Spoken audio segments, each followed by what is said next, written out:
본서를 말씀을 통해서 사랑의 강한 권면이다 하는 제목으로 하나님 말씀을 저희들이 듣기를 원합니다. 오늘은 우리 다 같이 일어나셔서 말씀을 우리가 봉독하도록 하겠습니다. 어떤 교회 가보니까 말씀을 봉독할 때마다 모두 자리에 일어나더라고요. 저희 교회는 너무 일어났다 앉았다 하는 순서가 많아서 그랬는데, 오늘은 1장 전체를 다 읽어야 되니까 저 다 일어나서 할 때 송이도 밑으로 다 내려오고 다 강대상 가까이로 모이면 좋겠습니다. 자, 그러면 교독을 하도록 하겠습니다. 빌레모스 1장 15절에서부터 22절까지 있는 말씀을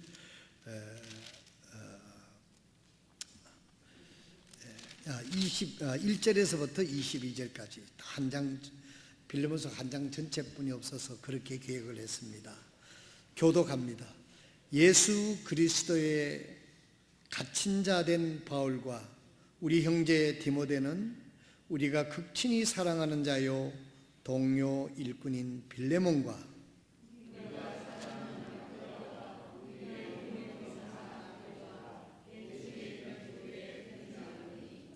하나님 우리 아버지와 주 예수 그리스도로부터 은혜와 평강이 너희에게 있기를 원하노라.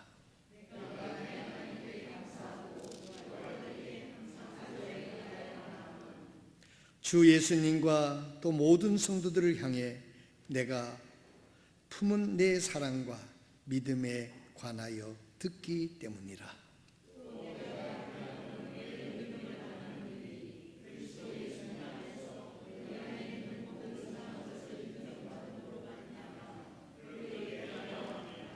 형제여, 성도들의 속 중심이 너로 말미암아 상쾌하게 되었으므로 우리는 내 사랑 안에서 큰 기쁨과 안위를 얻어노라.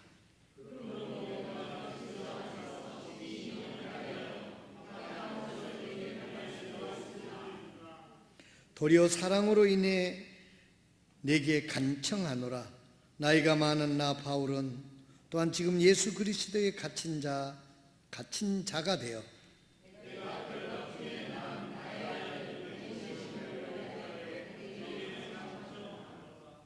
그가 지나간 때에는 내게 무익하였으나 이제는 너와 내게 유익함으로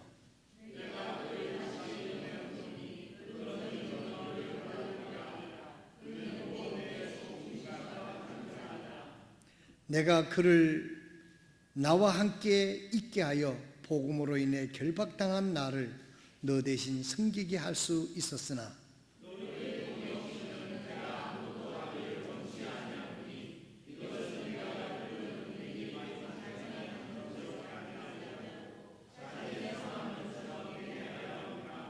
그런즉 그가 잠시 떠난 것은 아마도 내가 그를 영원히 받아들이게 하려 함이니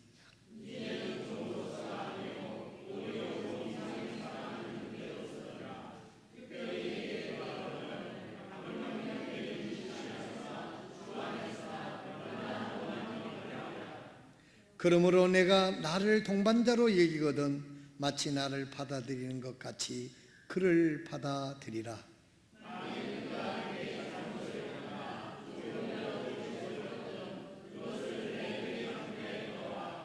나 바울은 내 손으로 그것을 썼노니 내가 그것을 갚으리라. 그러나 내가 이외에 내 자신마저도 내게 빚지고 있는 것에 대하여는 내가 내게 말하지 아니하노라.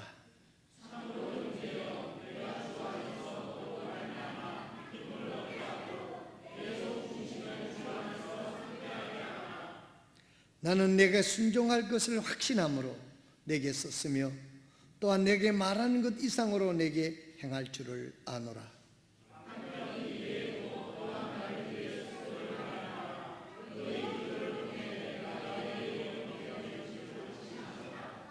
그리스도 예수님 안에서 나와 함께 갇힌 자 된 에바브라가 내게 문안하며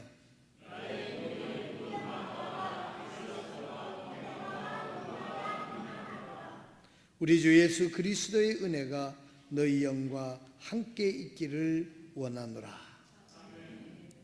기도하고 앉겠습니다. 하나님, 오늘 이 말씀으로 저희들을 축복하여 주시옵소서. 예수님의 이름으로 기도드리옵나이다. 아멘.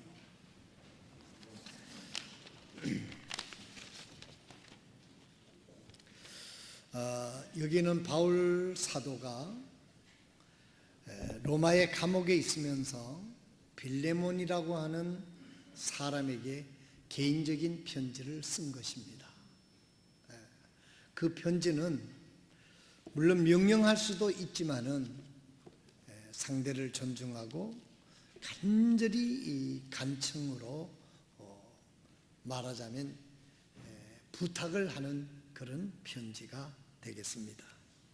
이 빌레몬이라는 사람은 어떤 사람이냐면 바울이 자랑스러워할 만한 모범적인 신앙인의 삶을 살았던 사람입니다. 6절에 있는 말씀을 보게 되면 6절에 있는 말씀을 보아주시면 또다시 6절에 있는 말씀을 보면 또 내가 그리함은 너희의 믿음을 나누는 일이 그리스도 예수님 안에서 너희 안에 있는 모든 선한 것을 인정받음으로 말미암아 효력 있게 하려 함이니라. 이 그 믿음이 그리스도로부터 인정받는다고 할 정도로 바울 사도가 빌레몬이라고 하는 사람은 바울 사도가 자랑스러워할 만한 모범적인 신앙인이라고 하는 것을 우리는 여기서 알 수가 있습니다. 성도 여러분은 어떻습니까? 여러분들이 주님을 섬기고 있는 여러분의 담임 목사님으로부터 정말 이 사람은 믿음의 사람이고 그 누구에게도 추천하고 싶은 그런 분입니다. 그렇게 인정받으면 얼마나 좋겠어요. 이 바울 사도는 빌레몬이라고 하는 사람을 구령했고 말씀으로 세웠고 지금은 로마의 감옥에 있지만은 이 빌레몬이라고 하는 사람이 믿음 안에서 잘 성장해서 아주 자랑스러워하는 그리스도의 모범적인 삶을 살고 있는 것에 대해서 아주 자랑스럽게 영적인 열매로 생각을 하고 있었습니다. 이로 인해서 성도들이 평안함을 누리게 됐고 목회자 바울에게는 이보다 더 큰 기쁨이 없었습니다. 바울에게는 빌레몬이 너무 고마운 그런 형제였습니다. 가르친 보람을 느끼게 해준 것은 물론 고통스러운 감옥 생활을 기쁘게 견딜 수 있게 하는 힘이 되줬다고 하는 것입니다. 사람이라고 하는 것은요, 보람이 있을 때는 고통도 견딜 수가 있습니다. 여러분 자식을 길러보면 알지만은 자식이 착하고 참 맡은 일을 잘하면 부모가 죽을 고생을 해서 어떤 험한 일을 해도 그를 뒷단돌이하고 그를 공부시키고 이런 일을 기쁘게 할 수가 있습니다. 그러나 자식이 정말 보통 이상의 기대도 못 미치고 그랬을 때 이 고생을 해서 저렇게 학비를 대주고 이렇게 하는데 이게 무슨 소용이 있나. 참 그렇게 될 때 그의 삶이 얼마나 불행하겠습니까? 이 바울 사도에게 있어서 영적인 자녀인 빌레몬은 바울이 그 고통스러운 로마의 감옥에 있으면서도 보람을 느끼고 기쁨을 느끼게 하고 이 빌레몬을 생각하면 힘이 솟는 그러한 인물이 바로 여기 빌레몬이라고 하는 사람입니다. 7절에 보면 형제여 성도들의 속 중심이 너로 인해 상쾌하게 되었으므로 성도들 가운데서도 빌레몬은 성도들로 인해서 상쾌하게 됐다 그러잖아요. 예를 들면 우리 캠프 첫날 고기 먹고 우리가 상쾌하지 않았습니까? 당연히 잘 먹었어요. 누가 샀는지 잘 몰라요. 이러는 분 있습니까? 그러면 안 되죠. 누구라고 말은 하지 않지만은 그 한 분이 이렇게 헌신을 해서 우리가 모두가 맛있게 먹고 상쾌하게 기분이 좋았어요. 그런데 하여튼 첫날은 뭐 그 상추하고 뭐 이런 걸 너무 많이 싸가지고 가서 있으니까 모두가 해피하더라고. 근데 설교 시간에는 그만 못한 것 같아. 내가 이래 딱 보니까 고기 먹을 때 보다가는 조금 못한 것 같다는 그런 생각을 했습니다. 물론 여러분 웃자고 하는 이야기입니다. 형제여 성도들이 속 중심에 너로 인해 상쾌하게 되었으므로 우리도 내 사랑 안에서 큰 기쁨과 안위를 얻어노라. 빌레몬이 이런 사람이에요. 성도들을 상쾌하게 되고 멀리 떠나 있는 감옥에 있는 바울과 그 일행에 있어서는 큰 기쁨과 위로가 되는 사람. 우리 성도 여러분들도 빌레몬과 같처럼 하나님의 사람들에게, 성도들에게 상쾌함을 주는 믿음의 사람들이 되시기를 주님의 이름으로 축복합니다. 아멘 하신 분들만 그렇게 될지어다. 그래서 바울 사도는 빌레몬을 위해서 어떻게 합니까? 항상 기도했다 그래요.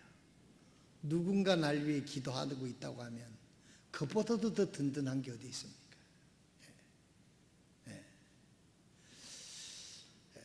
제가 여러분들하고 뭐 자주 그렇게 하진 않지만은 늘 여러분들을 위해서 기도하고 있습니다. 제가 차를 몰고 어느 집에 앞에 가면 그 집을 생각하고 그 순간이라도 기도합니다. 오늘 아침에도 내가 이제 걸어오면서 우리 재영이네 집 앞을 걸어오면서 아이고 오늘 여기 우리 재영이하고 또 예린이 애미하고 여기서 자고 있겠구나 이렇게 하면서 기도하면서 그렇게 걸어왔습니다. 우리 성도들 집 앞을 갈 때 늘 기도합니다. 바울 사도는 이 빌레몬을 위해서 항상 기도했다고 그랬습니다. 매일 빠지지 않고 우리 집사님들부터 시작해서 우리 성도들 한 분 한 분을 위해서 참 누군가가 기도해 주고 있다고 하는 사실이 있을 때 여러분들의 마음이 얼마나 위로가 되고 든든하겠습니다. 그런데 이 바울 사도가 로마의 감옥에 있는데 오네시모라고 하는 사람을 만난 거예요. 오네시모. 빌레몬이 나오고 오네시모가 나옵니다. 그 오네시모가 바울 사도의 전도를 듣고 오네시모가 구원을 받는 거예요. 그 오네시모가 구원을 받고는 바울 사도는 아주 지극정성으로 바울 사도를 보살핍니다. 같은 죄수지만은 바울 사도는 이미 나이가 많고 이 오네시모는 아직도 젊었어요. 그래서 그 유대 사회도 우리나라와 같이 그 나이 많은 분들을 공경하는 것이 우리나라와 비슷해요. 그래서 장로라고 하는 말은 정말 연로하다, 나이가 드셨다라는 그런 엘더라고 하는 그런 뜻이 있지 않습니까? 그런데 이 오네시모를 바울 사도가 전도를 했는데 이 오네시모가 구원받은 날부터 바울 사도의 말씀을 듣고는 그 믿음이 막 변화되더니 그 다음에 이 바울 사도를 정말 하나님 다음가는 주의 종으로 가득히 같은 죄수로서 그 죄수들이 그 삶이 험악하지 않습니까? 그런데 이 오네시모는 정말 구원받고 자기에게 복음을 전해준 이 바울 사도를 지극정성으로 섬기게 됐어요. 그러니까 바울 사도도 이제 오네시모를 가까이 하면서 오네시모에 대해서 신상에 대해서 알게 됐습니다. 가만히 듣고 보니까 오네시모가 빌레몬의 집에 노예였었는데 이 돈을 가지고 그야말로 도망을 나온 거예요. 이것이 이제 알게 된 거예요. 그런데 이제 그때는 구원받기 전이니까 그래서 이 바울 사도가 이 오네시모가 구원받은 게 확실하고 변화된 것이 확실하고 사람이 바울 사도로부터 인정을 받고 이제 이 사람을 정말 영에서 구원했지만은 육신의 삶에서도 구원해 줘야 되겠다 싶어가지고 기도하는 중에 멀리 떨어져 있는 빌레몬에게 청원의 편지를 쓰는 겁니다. 여러분 빌립보서 1장을 읽어보면 내가 너에게 명령할 수도 있고 명할 수도 있고 그렇지만 내가 너에게 간청한다. 여기 이 오네시모라고 하는 사람을 내가 여기서 만났는데 그가 예수를 믿고 구원받아서 너와 같은 형제가 됐으니 이제는 노예로서가 아니고 형제의 한 사람으로 그를 받아줘라. 그가 어떤 빚을 졌다고 하면 내 회계장부에 달아놓으면 내가 반드시 그것을 내가 갚겠노라. 이렇게까지 보증을 하는 것이 바로 이 바울 사도입니다. 그래서 여기 있는 이 오네시모라고 하는 사람이 여기서 이렇게 만나게 됐던 것입니다. 여기서 보게 되면 10절에 있는 말씀을 잠깐 보면 10절에 보면 본문에 보면 뭐라고 말씀을 하고 있느냐 하면 내가 결박 중에 낳은 나의 아들 오네시모를 위하여 내게 간청하노라. 결박 중에서, 이 말은 감옥에서 오네시모에게 복음을 전해서 오네시모가 복음으로 거듭나서 구원받았다는 얘기죠. 나의 아들 오네시모를 내게 간청하노라. 그래서 12절에 보면 내가 그를 다시 보내었노니 그런즉 너는 그를 받아들이라. 그는 곧 내 속 중심과 같은 자니라. 이 말은 뭐냐면 이 오네시모를 너에게 도로 보냈는데 너가 오네시모를 형제로 받아들이라는 거예요. 나와 똑같다 이거예요. 나를 받아들이는 것처럼 이 오네시모도 이렇게 받아들이라는 거예요. 만약에 바울 사도가 이렇게 편지를 써서 오네시모를 돌려보냈는데 오네시모를 받아들이지 않는 것은 바울을 받아들이지 않는 것과 같은 겁니다. 여러분 여기 바울 사도가 이 오네시모를 보냈는데 여기서 우리는 참 그리스도인으로서 참된 회개자들의 태도를 우리는 여기서 배우게 되는 겁니다. 바울 사도가 안 보낼 수도 있어요. 모른 척 할 수도 있어요. 너는 너대로 이제 나가거든 오네시몬의 빌레몬의 집에 을심도 하지 말고 뚝 떨어져서 모른 척 쥐죽은 뜻 엎드려 살아라. 이렇게 말할 수도 있는 거죠. 그러나 바울 사도는 이 오네시모를 빌레몬의 집에 보내는 거예요. 이게 회개에 합당한 열매를 맺는 겁니다. 그래서 이 오네시모도 그렇잖아요. 근데 그거 가는 거는요 죽기보다 더 못합니다. 그거 어째 갑니까? 내가 갔다가 오네시모가 화가닥 승질 나가지고 나를 다시 노예로다가 다시 붙들어 써보면은 나는 거기서 평생 도망간 노예로 낙인 찍혀가지고 고생이 더 심할 텐데요. 그렇게 오네시모도 바울 사도의 이 사실을 거절할 수도 있지 않겠습니까? 근데 여기 보게 되면 오네시모도 빌레몬도 모두가 바울의 말에 순종하고 있는 것을 볼 수가 있습니다. 우리는 여기서 어떠한 선생의 바울의 말에 복종했다, 우리가 이렇게 해석을 하면 안 됩니다. 바울에게 순종하고 바울의 뜻을 순종하는 것은 곧 하나님을 순종한다고 하는 그의 믿음에서 이 모든 것들이 되어졌던 겁니다. 이게 받아들이는 게 힘든 것이지만 내가 이렇게 함으로써 하나님을 공경하는 것이고 하나님으로부터 인정받는 것이고 하나님의 보상이 있다고 하는 하나님의 근거한 하나님에 대한 믿음이 빌레몬이나 오네시모나 바울 모두에게 있었다고 하는 것입니다. 사랑하시는 성도 여러분, 우리는 모든 관점을 사람에게나 어떤 형편에게나 거기에 두면 우리의 신앙이 자유롭지를 못합니다.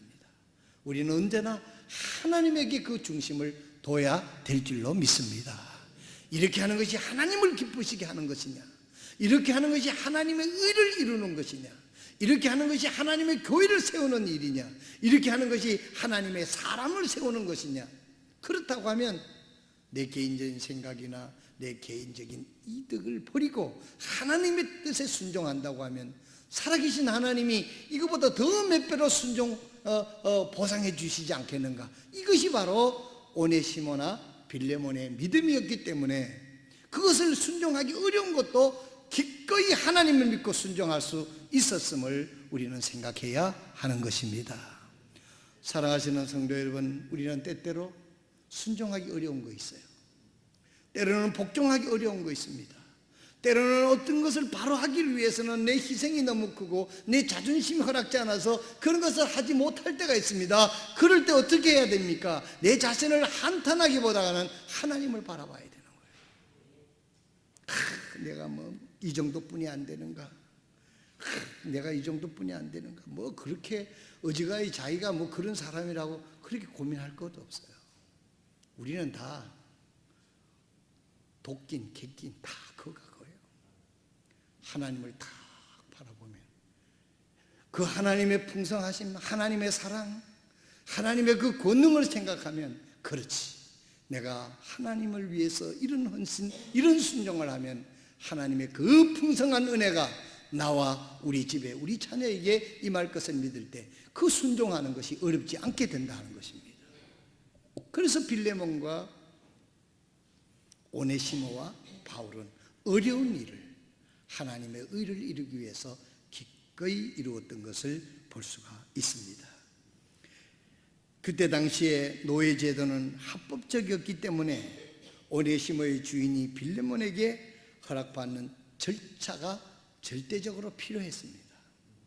그래서 바울 사도가 빌레몬에게 보여서 노예의 주인인 빌레몬이 그에게 자유인이라고 하는 것을 써줘야만 오네시모도 영원한 자유인으로 살 수 있기 때문에 그렇습니다. 오늘 우리에게 영적으로 이것들을 생각하면 우리가 하나님으로부터 예수 그리스도를 통해서 용서를 받았을 때 진정한 용서를 받는 게 아니겠습니까? 뭐 내 어떤 양심의 사치를 위해서 뭐 인간적으로 어떻게 한다고 해서 그건 일시적인 것뿐이고, 하나님으로부터 예수 그리스도를 통해서 죄사함을 받았다, 그럴 때 누구도 정죄할 수 없어요. 그래서 로마서 8장에 그러지 않습니까? 그런즉 그리스도 예수 안에 있는 자에게는 결코 정죄함이 없나니 그랬습니다. 우리가 예수 그리스도로 말미암아 죄사함을 받고 하나님의 자녀로 거듭나면 그 누구도 우리를 정죄할 수 없어요. 왜?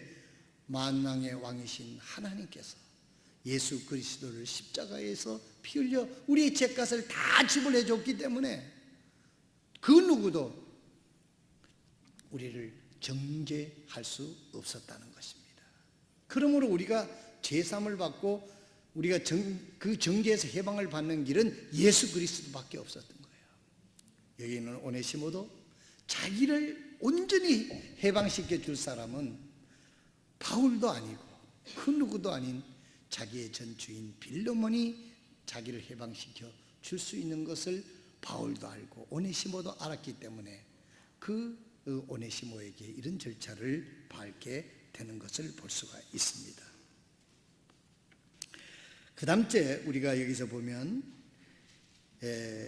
여기 있는 그 빌레몬은 믿음의 사람이었으니까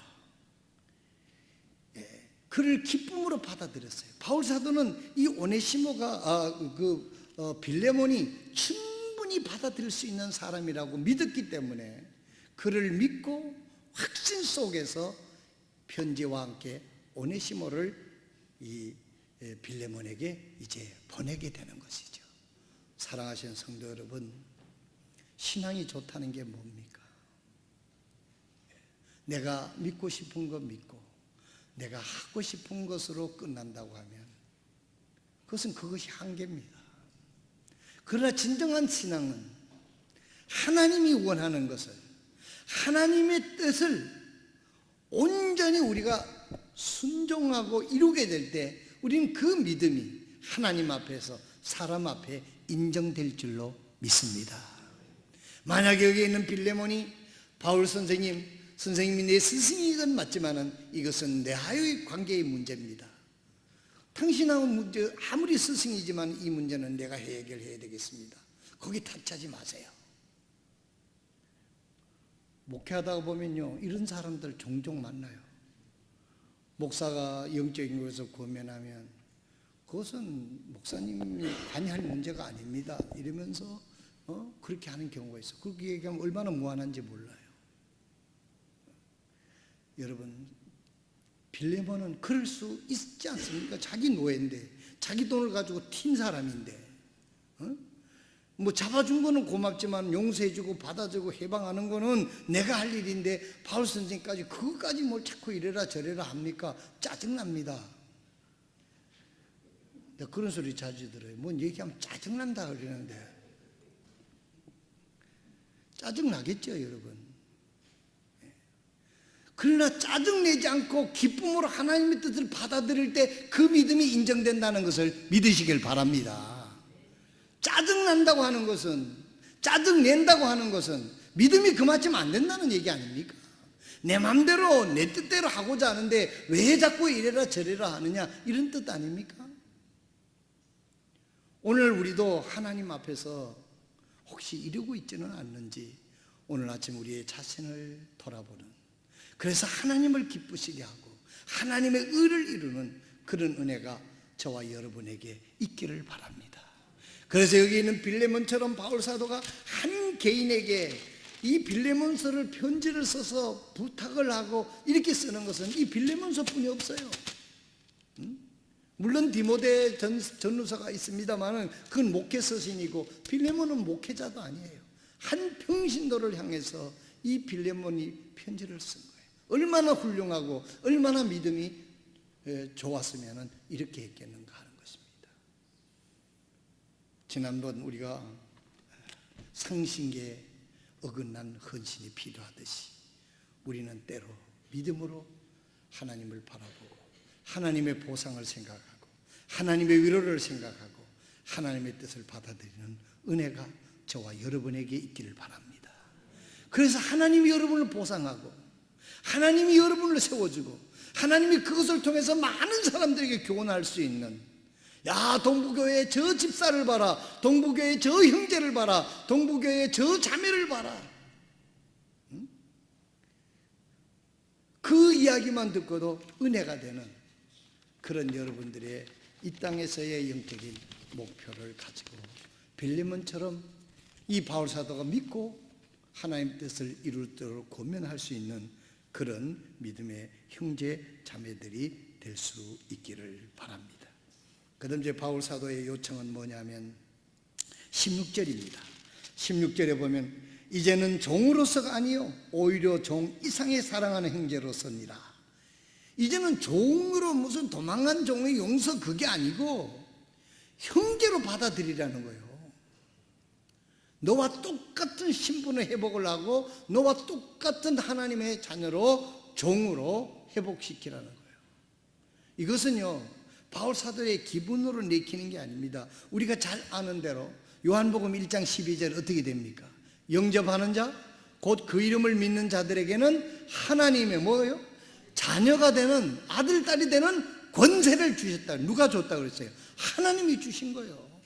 우리가 예수를 믿음으로 교회가 주는 것도 아니고 우리 개인이 주는 것도 아니고 하나님이 너는 내 딸이다 이거야.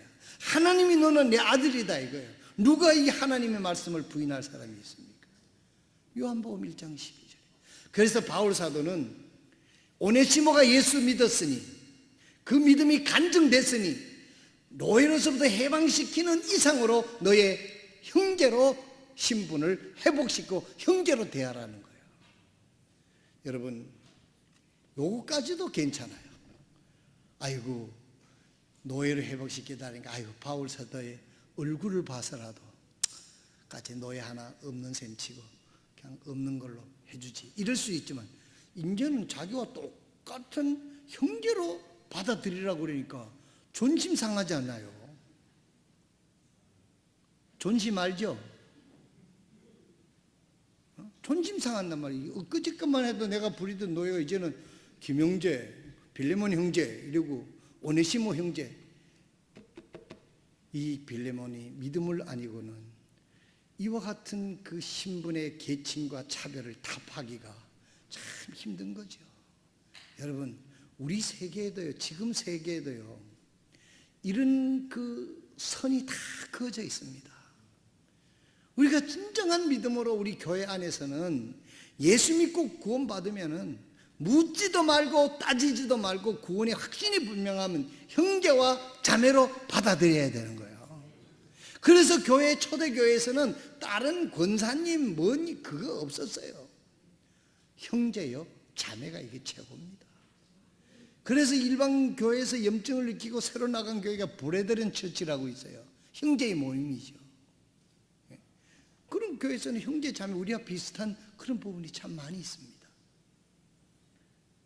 디모데는 하나님의 권위에, 말씀의 권위에 순종해야만 했던 것입니다. 그래서 바울 사도 이 빌레몬은 이 형제로서 이 오네시모를 받아들여서 하나님의 뜻을 아름답게 이루고 이 빌레몬서의 이름이 기록될 정도로 이런 큰 은혜를 받았던 것을 볼 수가 있습니다. 말씀을 준비를 하면서 전에도 몇 번 말씀을 드렸습니다마는 이거 너무나 이 말씀을 해석하는데 도움이 되고 기억이 남을 것 같아서 전북 여기 지금 이 시설이 좀 돼 있으면은 사진을 보여주고 싶었는데 여기 보면 이자이라고 하는 이 머슴이 여기에 나와 있는데 이분이 이야기입니다. 전북 김제시 금산면 무슨 교회가 있느냐? 금산교회가 있답니다. 내가 언제 한번 거기 가보려고 그래요. 옛날 남녀가 따로 예배 드렸던 기역자 교회로도 유명합니다.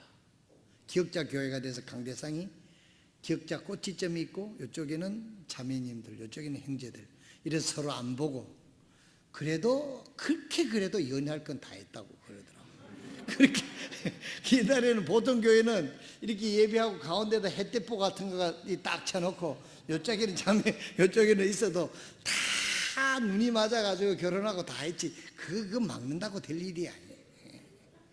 근데 옛날에 우리나라가 이제 그렇게 할 때가 있었다는 것이죠. 근데 그 교회가 지금 우리나라에 그 문화 뭐가 돼가지고 지정이 돼 있어요. 신문에 여러 번 났는데, 건물보다도 더 그 감동적인 이야기가 여기 있는데, 경상도는 그때 당시에 산이 많아서 먹을 것이 부족했다. 그래서 우리 박정희 대통령이 이 잘한 것 중에 하나가 또 뭐냐면 고속도로도 잘 닦았지만은 이 간척지를 많이 만들고 이 바둑밭처럼 이것도 참 잘했어요. 그래서 그때는 보릿고개를 없애려고 애를 참 많이 썼습니다. 지금 보릿고개가 무슨 얘기인지를 잘 모르는 우리 학생들도 있겠습니다만은 식량이 부족했죠.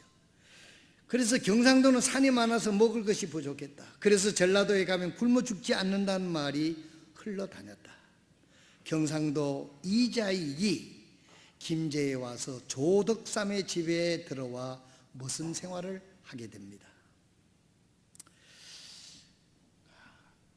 선교사 데이트의 전도를 받아 조덕삼과 이자익이 모두 예수를 믿고 침례를 받습니다. 그러던 중에 금산교회에서 이제 세월이 흘렀겠죠. 그 이야기를 다 하려고 하면 시간이 거니까 일설에 의하면은 이 조독삼 이 주인이 먼저 예수를 믿고 이자이를 전도를 했는지 이 머슴이 먼저 믿고 주인을 전도했는지 그거는 잘 여기에 나타나 있지 않습니다. 누군가가 먼저 믿고 전도를 해서 이제 둘이 믿음의 생활을 잘하니까 어떻게 되느냐면 그 교회에서 장로를 선출하게 됐다는 거예요. 그런데 머슴인 이자익은 투표를 했는데 머슴인 이자익인 장로가 당선이 되고 주인인 조독삼은 거기서 떨어져 버린 거예요. 이 보통 낭패가 아니죠. 이 조독삼 씨가 그 교회를 운영하다시피 하는 거예요. 제일 부자니까.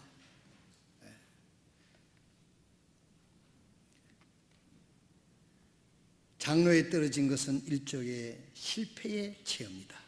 이때 되게 뻔한 반응을 보인다. 교회를 떠나거나 머슴을 쫓아내거나 그 옆에 새로운 교회를 세운다. 뭐 이런 것이 보통인데 이 조독삼은 전혀 그런 결정을 내리지 않았습니다. 머슴 이자익을 장로로 잘 섬기고 이후에 그를 신학교에 소명을 받고 이제 신학교를 가게 되는데 신학교 공부하는 돈까지 이 주인인 조덕삼 씨가 다 후원을 해서 그를 공부를 시키고 마침내는 그 교회의 목사님이 이제 연로하셔서 돌아가시고 나니까 그 다음에 금산교회 그 이자익을 그 교회 목사로 담임 목사로 모십니다. 간단한 얘기가 아니죠, 여러분. 네. 머슴하고 같이 교회 나갔는데 머슴이 되고 자기는 뚝 떨어지고 그 조덕삼 그분이 내가 이 교회를 이제까지 세우고 운영해 왔는데 이렇게 대할 수가 있단 말인가 하고 그냥 열불을 낼 수도 있는데 이번 그게 하나님 뜻이라고 받아들인 거예요. 그리고 그 머슴을 잘 하나님 뜻이니까 머슴이 무슨 죄가 있어요?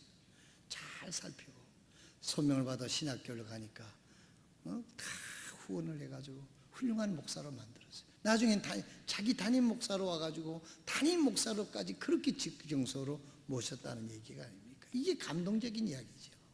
흔치 않는 이야기니까. 주인이 장로가 되고 목숨이 떨어졌다고 하면 아무 메시지가 없는 이야기가 된다. 장로에서 떨어진 주인이 교회를 떠나 다른 곳을 섬겼다고 하면 뻔한 이야기일 뿐이다. 그런데 실패 중에 사람들의 상상과는 전혀 다른 반응을 보일 때 후대까지 감동을 주는 메시지가 되는 것이다. 금산교회는 신분의 벽을 뛰어넘는 교회, 실패의 한계를 아름다움으로 승화시킨 교회, 세상과 전혀 다른 모습을 보인 교회의 모습을 보여준다. 후에 이자익 목사는 역사에서 드문 장로교 총회장을 역사상 3번 역임하는 훌륭한 목회를 했고 조덕삼은 호남 갑부로 교회를 잘 섬겼다고 합니다. 하나님 두 사람을 이렇게 축복해 주셨어요. 지난번에도 말씀을 드렸습니다만 그의 아들이 한 2009년 6월 17일 날 소천된 조세형이라고 하는 다선 국회의원이 이 조덕삼의 손자입니다. 하나님은 의인의 자손들에게 복을 주십니다. 시편 37편 22절에서 26절을 읽겠습니다. 시편 37편 우리가 늘 잘 보는 하나님의 말씀이지만 확인하겠습니다. 시편 37편 22절에서 26절이다 말이에요. 그분께 복을 받는 자들은 땅을 상속하되 그분께 저주를 받는 자들은 끊어지리로다. 끊어진다고 그랬어요. 주께서 선한 사람의 걸음을 정하시고 그의 길을 기뻐하시는도다. 그가 넘어질지라도 완전히 쓰러지지 아니하리니 주께서 자신의 손으로 그를 떠받치시는도다. 네. 여러분 우리 의인이요 넘어질 때가 있습니다. 여러분 이 시멘트 바닥 우리 교회는 넘어져도 괜찮습니다만 다른 시멘트 딱딱한 바닥에 확 넘어지면 뇌진탕 걸려서 죽습니다. 어른이고 아들이고 상관없어요. 근데 여기 뭐라고 말씀하셨냐면 완전히 쓰러지지 아니 주께서 자신의 손으로 그를 떠받치신다 그랬어요. 쉽게 말해서 대갈통이 땅에 안 닿도록 하나님이 손으로 떠받친다는 거예요. 할렐루야.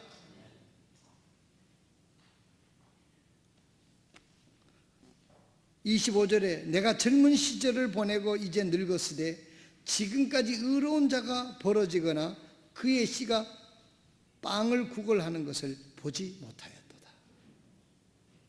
의인의 자녀가 걸식하는 법이 없다는 거예요. 다 잘 된다는 거예요. 그가 항상 긍휼을 베풀고 꾸어주니 그의 씨가 복을 받는도다. 하나님 말씀 믿습니까? 아멘입니까? 복 받으려면 복 받는 일을 하면 복을 받는 거예요. 복 받는 일을 하지도 않으면서 복 주세요, 복 주세요. 그런다고 복이 오는 게 지난번에 말씀했습니다만 하나님의 축복은 주소가 분명히 있는 거예요. 주소대로 찾아가는 거예요. 그래서 이 조덕삼의 후손을 여기 조사를 해서 해놨어요. 조덕삼 장로의 후손도 예수를 잘 믿어 하나님의 복을 받는 믿음의 명문 가문을 이루었다. 조덕삼 장로의 아들은 조영호 장로이고 조용호 장로의 아들 조세영 장로는 할아버지에 이어 3대째 금산교회 장로가 되었고 국회의원과 일본 대사를 역임한 믿음의 명문 가문이 되었습니다. 2005년 4월 19일에 대전신학교에서 이자익 목사를 기리는 출판 행사가 있었는데 그 자리에 조덕삼 장로의 후손들과 이자익 목사의 후손들이 한자리에 모였습니다. 그때에 이자익 목사님의 손자인 이규환 장로는 조덕삼 장로의 손자인 조세현 장로에게 우리 할아버지께서 주인을 잘 만났습니다. 만약에 우리 할아버지께서 주인을 잘 못 만났다면 우리도 없고 우리 할아버지도 안 계셨을 것입니다 라고 감사 인사를 했습니다. 이자익 목사의 손자 이규환 장로는 독일에서 칼스루 대학교에서 고분자 화학으로 박사학위를 받고 유성화학연구단지에서 연구원으로 재직했고 2004년부터는 중국 연변에 있는 연변과학기술학교 초빙교수로 선교 활동을 하고 있고 또 다른 손자 이규석은 목사가 되어 교회를 섬기고 있습니다. 시편 37편 22절에서 26절에 있는 말씀, 의인의 자식이 하나님이 지켜준다는 말씀이 이루어진 거 아닙니까?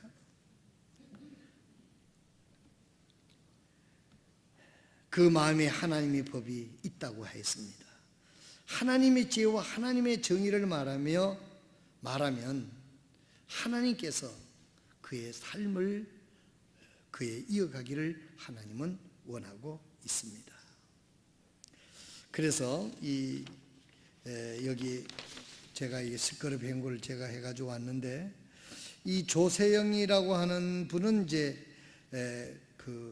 우리나라의 유명한 정치인에 대해서 이분은 보니까 김제 출신으로 전주교와 서울 물리대를 수료하고 조 고모는 합동통신 기자를 거쳐 한국일보 편집국장을 지냈고 중견 언론인 모임인 관훈클럽의 창립 대표를 맡는 등 25년간 언론인으로 활동을 했다.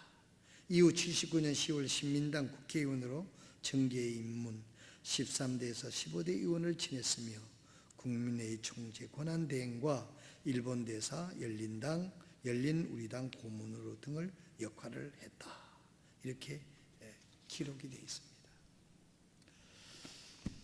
하나님의 말씀에 순종하고 신분을 타파하고 주 안에서 형제 자매로 하나님 뜻으로 잘 뱉은 게 빌레몬서에만 기록이 되어 있는 게 아니고 우리가 살고 있는 이 땅에서도 실제적으로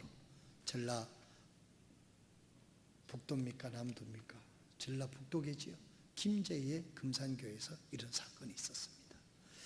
저희 교회도 하나님의 말씀에 순종해서 이런 믿음의 역사가 우리 성도들 가정에 성도들에게 하나하나 이루어지는 역사가 있기를 주님의 이름으로 축원드립니다. 기도하겠습니다. 하나님 우리